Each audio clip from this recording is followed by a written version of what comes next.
The poor state of education in northern Nigeria is not a rumor or a political exaggeration. It is a national emergency.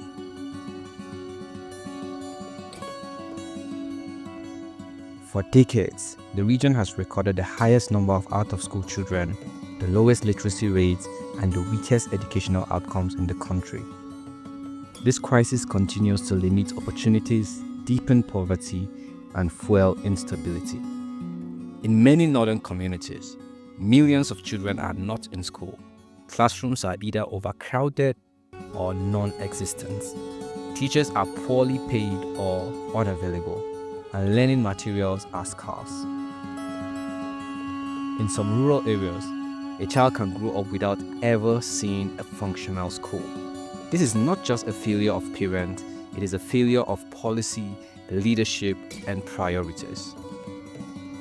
One of our biggest challenges is the normalization of educational neglect. Poverty forces many families to prioritize survival over schooling, while cultural practices and early marriage still prevent many girls from completing their education. Insecurity has also played a major role.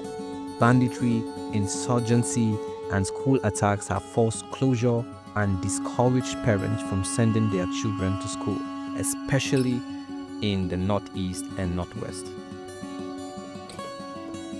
Insecurity alone does not explain the crisis. Governance failures are at the heart of the problem. Education budgets are often inadequate, poorly managed, or even misused. Schools are built without teachers. Teachers are employed without training, and policies are announced without follow-through. In some states, education exists more on paper than in reality. The consequences are devastating. Poor education feeds unemployment, illiteracy, misinformation, and radicalization. A child denied education today becomes an adult with limited options tomorrow. This circle weakens the entire region and holds back national development. No society can grow when a large portion of its population is left behind intellectually.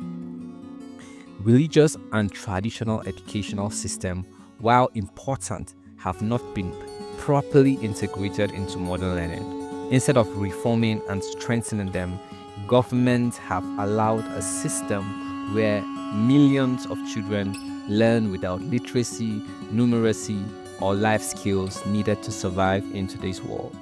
These disconnects leave young people vulnerable and excluded.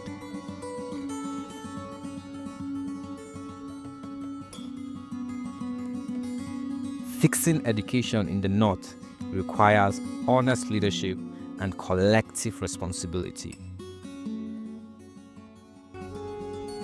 Government must invest seriously in schools, teachers, and learning environments. Parents must be encouraged and supported to keep children, especially girls, in school.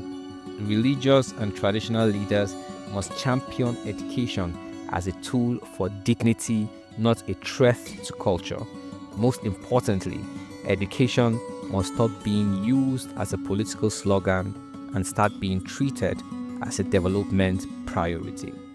This is not a northern problem alone. It is a Nigerian problem. When any region is denied education, the whole country pays the price. The future of the North and Nigeria depend on what we do now. Education is not charity, it is a right, and until we treat it as such, the crisis will continue.